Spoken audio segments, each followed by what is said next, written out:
If I told you that on one ordinary Tuesday morning, 4 military cadets pointed a weapon at the head of one of the most dangerous and decorated war heroes the United States has ever produced, and the entire town had no idea they were seconds away from witnessing a disaster that could have shattered 4 young lives forever, would you believe it? The morning had begun like any other. Calm. Predictable. Autumn leaves drifted lazily across the park's stone paths. Joggers passed by with headphones in. A woman walked her dog, wrapped in a warm scarf. Nothing about that day suggested history was about to crack open, until a single sentence sliced the air in two. Is this some kind of joke? Cadet Bryce, his uniform pristine and his ego sharper than the chill in the air, stood towering over an 87-year-old man. His grip tightened around a blue and orange training pistol, standard equipment for drills, never meant for intimidation. Yet he pressed its rigid muzzle hard against the frail, wrinkled temple of Gordon Whitaker. Gordon did not flinch, did not blink. Not even a breath betrayed him. He sat on the weathered park bench with the stillness of a statue, hands resting lightly on his knees, gaze fixed on a point far beyond the trimmed lawns of the square. That calmness, strange, unsettling, almost supernatural, did not match the panic that should have belonged to a man with a gun against his head. Nearby, Cadet Peterson shifted uneasily, his nerves betraying him with every movement. "Just stand up, old man," he muttered. "Show some respect and we will leave." But Bryce snapped before the words were even fully spoken. "I asked you a question. Are you deaf or are you stupid?" He pushed the pistol harder. The woman walking her dog froze mid-step, her hand flying to her mouth. A man holding a newspaper lowered it slowly, disbelief widening his eyes. Yet none of them intervened. No one dared step closer, because they assumed this was simply youthful arrogance, a prank, a misunderstanding. They had no idea the ground beneath their quiet park was about to split open. Behind the cadets, the flags of West March Military Academy fluttered gently in the wind, symbols of discipline, pride, and service. But the boys wearing those uniforms carried only the surface of those values, none of the weight behind them. They thought the uniform granted them authority, power, superiority. And now, Bryce wanted to prove it. He leaned in until his shadow swallowed Gordon's. "I am a cadet officer of West March Military Academy. When I address you, you stand at attention." The old man finally moved. Just his eyes. They shifted from the distant horizon to Bryce's face. Pale blue, faded by time, yet sharp. Penetrating. Not fearful, not angry, just watching. And in those eyes, something old stirred. Something the cadets did not see. Something they could not possibly understand.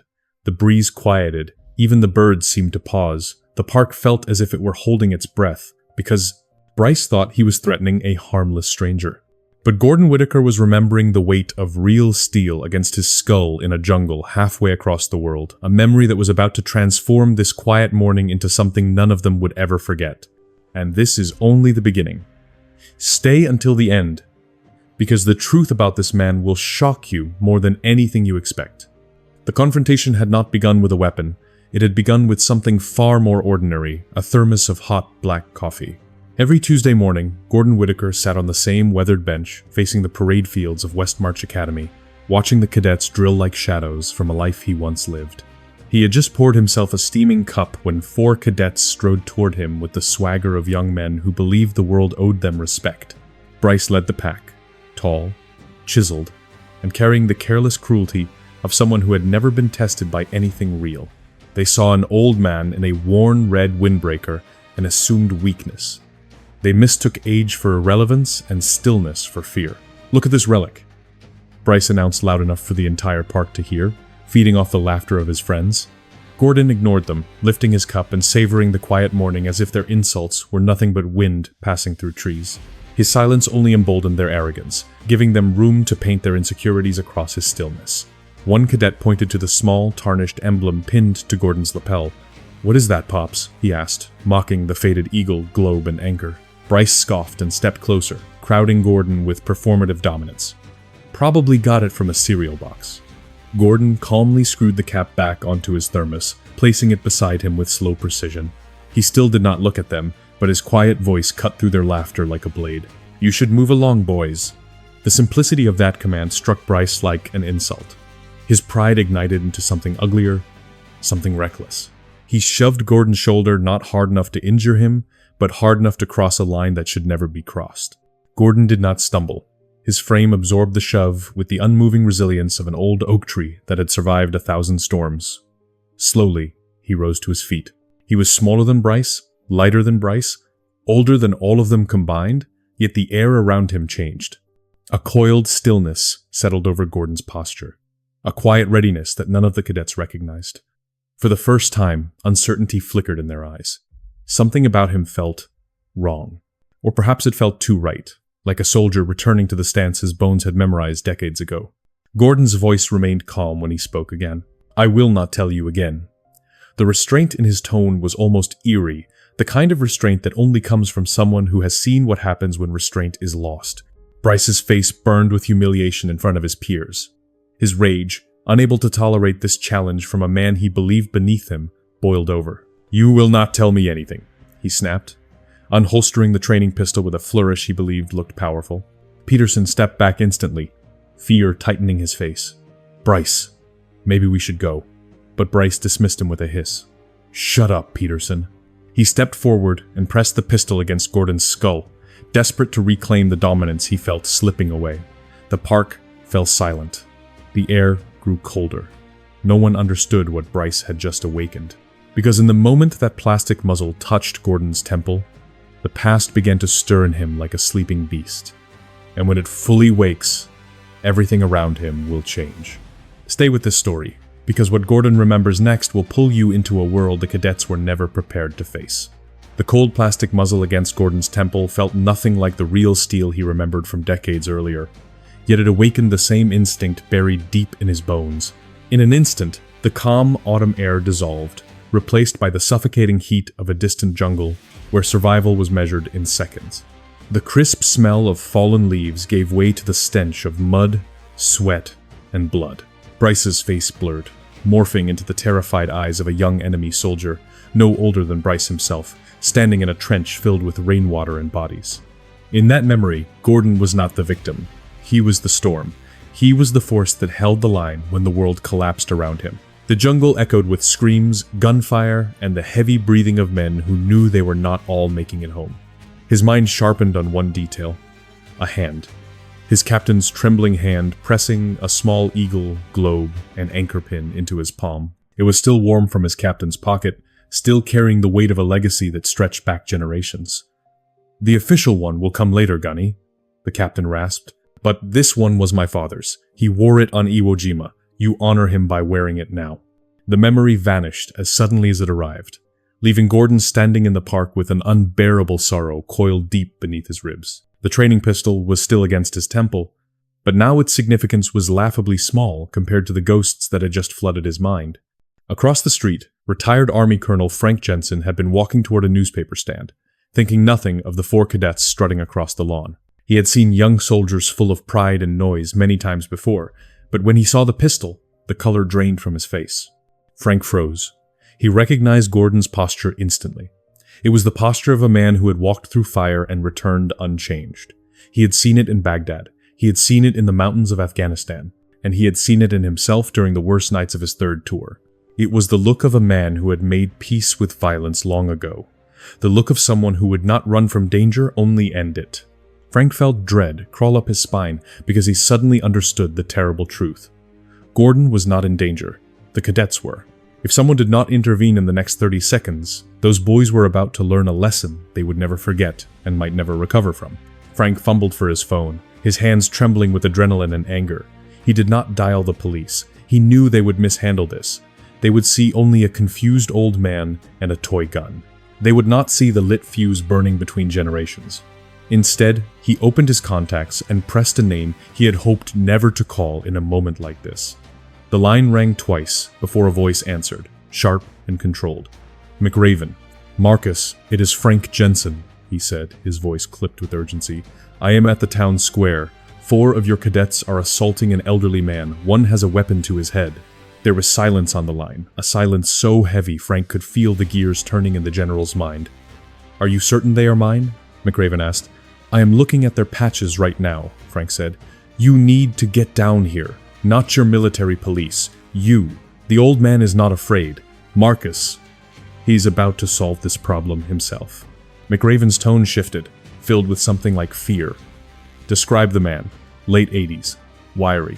Faded red windbreaker. And he's wearing a very old eagle, globe, and anchor pin. The silence that followed felt like the world holding its breath. Frank could hear the dread forming in Mcraven's throat before he spoke again. Frank described the pin exactly. Tarnished, worn smooth, looks like it survived a war or two. Frank heard the sharp intake of breath on the other end.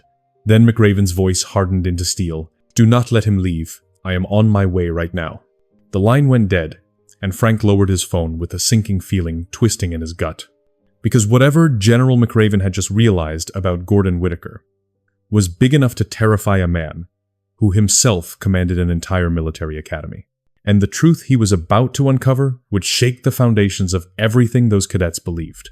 Stay with this story, because what Mcraven is about to find will change everything. General Marcus Mcraven stood in his oak-paneled office, the phone still pressed to his ear long after Frank Jensen ended the call. His jaw tightened, because a single detail from Frank had detonated every instinct honed across decades of command. An elderly man, with a tarnished eagle, globe, and anchor pin, worn smooth by time. He placed the receiver down slowly, with the careful deliberation of a man who knew the next few minutes would unravel something buried deep within military history. His chest felt tight, not from fear, but from recognition. He barked toward the doorway without hesitation.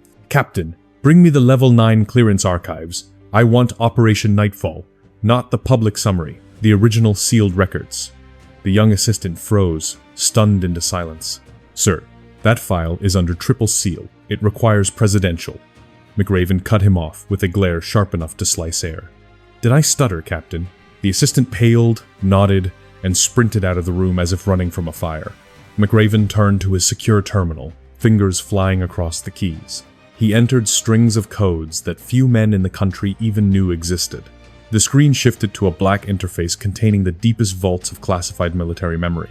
He typed 3 terms: Nightfall, Ghost Platoon, Sole Survivor. A single file appeared. 90% of it was redacted, whole paragraphs erased under thick black ink.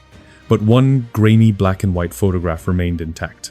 It showed a young Marine sergeant with dirt smeared across his face, eyes blazing with an intensity that could burn through decades. Below it, a name. Whitaker, Gordon. Below the name, call sign Ghost. Mcraven felt a cold wave roll through him, the kind that comes when legend crashes into reality. His voice left him for one long moment, because he knew exactly what Ghost Platoon meant. He knew what the siege of Anlock had cost. He knew how many men died so that one could walk away. It could not be him. Not sitting in a city park.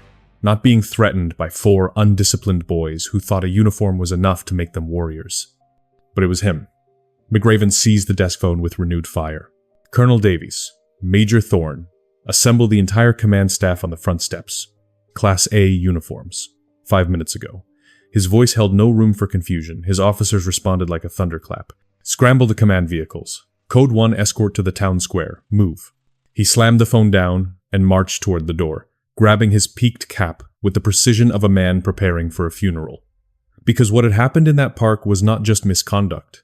It was sacrilege. It was the Academy's shame carved into public view. Outside, officers scrambled across the courtyard, buttoning jackets and aligning ribbons. Engines roared to life as 3 black SUVs and 2 military police cruisers formed a convoy. Mcraven stood at the head of the steps, pulse hammering with a mixture of fury and dread. The institution he commanded had disrespected a man whose name appeared in the classified vaults of American military history. A man who had survived battles the Academy only dared to teach about. A man whose story young recruits whispered about like myth. A man who should never have been touched, much less threatened. As the convoy sped toward the town square with lights flashing and sirens wailing, the general braced himself for what he had to do. Because once the world learned who Gordon Whitaker truly was, nothing, absolutely nothing would remain the same. Stay with this story, because the moment the general arrives, the entire park will witness a revelation that will feel like history rising from the dead. The sound reached the park before anyone saw the vehicles. It was a piercing, multi-tone military escort siren, the type reserved only for the highest levels of authority, and it sliced through the quiet square, like a warning from another world. Heads turned as 3 black SUVs raced down the main street, flanked by 2 military police cruisers with lights flashing in violent red and blue. They did not slow down. They screeched to a stop at aggressive angles, blocking the road as if sealing off a battlefield. The doors flew open before the engines fully settled. General Marcus Mcraven stepped out first, every inch of his Class A uniform immaculate, his rows of ribbons reflecting the cold morning light. His face was carved from stone, a mask of controlled fury that made even the crowd instinctively step back. Behind him, a full column of colonels, majors, and senior staff officers formed a precise formation, moving with synchronized purpose. These were men who were used to commanding respect, not giving it. But today, they followed their general with the solemnity of a funeral procession. The cadets froze. Bryce's posture collapsed instantly, all arrogance draining from his limbs as if someone had unplugged him from his own ego. Peterson felt his stomach fall. The other 2 cadets looked ready to vomit. General Mcraven marched across the grass, his boots striking the ground with the force of a man walking toward judgment. Yet, he did not look at the cadets. He did not acknowledge Bryce, the pistol, or the swirling chaos around them. His eyes were locked solely on the 87-year-old man standing quietly before them. Mcraven stopped exactly 3 feet away from Gordon Whitaker. The world seemed to compress into that distance. The general drew a deep breath. Then, with a crack of his heels that echoed like a rifle shot, he snapped into the most rigid salute of his career. "Sergeant Major Whitaker," Mcraven declared, his voice ringing across the silent park. "General Marcus Mcraven, Commandant of West March Academy. It is an honor, sir." The crowd gasped. The title hit the air like thunder. "Sir." The general had addressed the old man as sir. Bryce's eyes bulged as if he had been struck across the face. The training pistol slipped from his hand, clattering to the pavement. Mcraven did not stop. His voice shifted into a tone reserved for sacred ceremonies. "Gordon Ghost Whitaker, United States Marine Corps, retired. Recipient of the Navy Cross twice, the Silver Star 3 times, 16 Purple Hearts." Another gasp rippled through the square. Someone covered their mouth, fighting shock. Frank Jensen, watching from across the street, allowed a grim, slow smile to break through. He knew the legend. And now, the town finally did too. He was the sole survivor of the siege of Unlock's Ghost Platoon, Mcraven continued, his voice steady but burning with reverence. He held the northern perimeter against 3 waves of assault, and then defended Hill 742 for 3 days and 3 nights, with a captured machine gun and 7 rounds remaining in his sidearm. Each word hit Bryce like a hammer, shattering the illusion that he had ever held power in this confrontation. He had not threatened an old man. He had threatened a living myth carved into the deepest corners of American military history. General Mcraven lowered his salute but kept his posture rigid. His expression weighted with apology. "Sergeant Major, your after-action reports are required reading for every candidate who enters my academy. You are not a relic, you are the standard." The cadets stood pale, hollow, and shaking. Their world had collapsed in a single breath. The uniform they believed made them superior had just been dwarfed by the quiet presence of the man they had tried to intimidate. General Mcraven finally turned toward Bryce, and when their eyes met, every drop of warmth disappeared from the general's face, replaced by a coldness that felt lethal. Because what he was about to say next would erase Bryce's entire future in less than 1 minute, and the judgment he delivered would be remembered for years. "Stay until the end. The fall of these cadets is only the beginning." General Mcraven's gaze locked onto Bryce with a coldness that felt surgical, as if he were dissecting the boy's soul. "Cadet," he said, voice low and lethal, "state your name." Bryce's mouth trembled before any sound escaped. "Bryce Thompson, sir." Mcraven stepped closer, his shadow falling over Bryce, like a judgment passed from a higher court. "Cadet Thompson, you put a weapon to the head of a living legend who carried this nation on his back long before your parents ever met." The general's words were sharp, each one cutting deeper than the last. "You stood on the shoulders of giants," Mcraven continued, "and used that height only to admire your own reflection." The officers behind him remained still as statues, their silence amplifying the humiliation, pressing down on the 4 boys. "You disgraced that uniform," Mcraven said. "You disgraced this academy, and you disgraced the United States Marine Corps, whose honor this man defended with his blood." Bryce's legs wobbled, his face drained of all color, as if the world had collapsed beneath him. The general turned to his aide. "Captain, take them. They are expelled from West March Academy, effective immediately." Gasps erupted from the crowd, the announcement hitting like an open-handed strike. Their records will reflect conduct unbecoming in the strongest possible terms. 2 stern-faced majors stepped forward, taking the cadets by the arms as if escorting criminals. Bryce did not resist.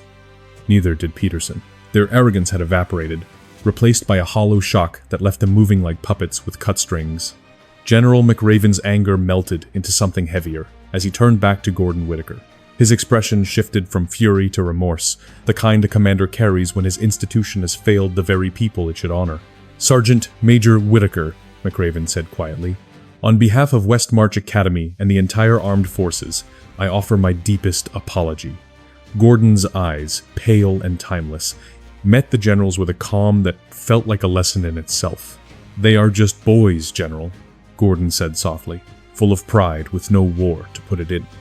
His voice carried an understanding that came from surviving the kind of battles that steal youth and innocence in a single night. "They need to learn that the uniform does not make the man," Gordon continued. "The man must be worthy of the uniform." The words settled over the crowd like a verdict written in stone. Gordon's hand brushed the worn eagle, globe, and anchor on his lapel, his thumb tracing the metal smoothed by decades of duty. For a moment, the park disappeared around him, replaced by stretcher wheels grinding over muddy ground, soldiers shouting, and the strained voice of his dying captain. "The official one will come later, Gunny," the captain had whispered, forcing the small pin into Gordon's bloody hand. "But this one was my father's.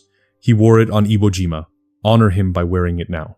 The memory flickered and faded, leaving Gordon back in the gentle autumn sunlight. Within the week, West March Academy issued a formal apology and created a new mandatory course for all first-year cadets. Legacy of the Enlisted. Foundations of Honor. The first lesson was a 3-hour study of Sergeant Major Gordon Ghost Whitaker's service record. But the true epilogue had not arrived yet. It waited quietly in a grocery store aisle, far from uniforms, medals, or salutes. It waited in a place where pride would meet humility, where a disgraced cadet would finally face the man he wronged. And in that aisle, the most unexpected twist of this entire story will unfold. Stay with this until the final part, because redemption sometimes arrives where you least expect it. 1 month later, the fluorescent lights of a grocery store aisle flickered gently against rows of canned soup, a setting as far removed from military glory as possible. Bryce Thompson stood there in a stained red apron, stocking shelves with the numb movements of someone whose future had been erased overnight. Every can he placed felt like a reminder of who he used to be and who he no longer was. His name tag, pinned crookedly to his chest, carried none of the pride he once felt wearing a uniform. He kept his eyes down, hoping no one would recognize him. Then a quiet voice beside him broke the monotony. "The chicken noodle is better than the tomato." Bryce froze. The can slipped in his hand. His breath hitched as he turned slowly, knowing the voice before he even saw the face. Gordon Whitaker stood there with a small shopping basket, his expression neutral, his presence calm enough to stop Bryce's heart. There was no anger in his eyes, no triumph, no judgment. Bryce felt heat rush up his neck, the flush of shame almost overwhelming. He wanted to disappear behind the shelves, to run, to beg, to explain, but his throat locked up, trapping him in silence. Gordon lifted a can of chicken noodle soup and placed it in his basket with a slow, deliberate motion. He studied Bryce, not as a disgraced cadet, not as a boy who had made a catastrophic mistake, but simply as another human being standing at a crossroads. "It is a heavy burden, son," Gordon said softly. "That pride of yours. It can be a powerful tool, or it can be a poison." The words were gentle, yet they struck harder than any punishment the Academy could have delivered. "The hardest lesson we ever learn," Gordon continued, "is knowing the difference." Bryce swallowed hard, blinking rapidly as tears threatened to fall. The shame he carried had been crushing him for weeks, but hearing those words made something inside him crack. Gordon did not lecture him. He did not remind him of the park. He did not mention the pistol, the shove, or the humiliation. Instead, he offered a lifeline wrapped in quiet grace. "Do not let this be the end of your story," Gordon said. "Let it be the beginning of a better one." He held Bryce's gaze for a moment longer, then nodded once, a simple gesture carrying a lifetime's worth of forgiveness. He turned and walked away, his footsteps making a soft shuffling sound against the linoleum floor. Bryce remained frozen, surrounded by cans of soup, the weight of Gordon's mercy pressing heavily on his chest. For the first time since he was a child, Bryce felt tears spill freely. His shoulders shook, not from fear, but from the overwhelming release of someone finally seeing him as more than the sum of his mistakes. And in that grocery aisle, under the sterile white lights, a disgraced cadet began the first quiet step toward redemption. The hero of the story had never been the boy holding the weapon. It had always been the man who chose forgiveness over fury.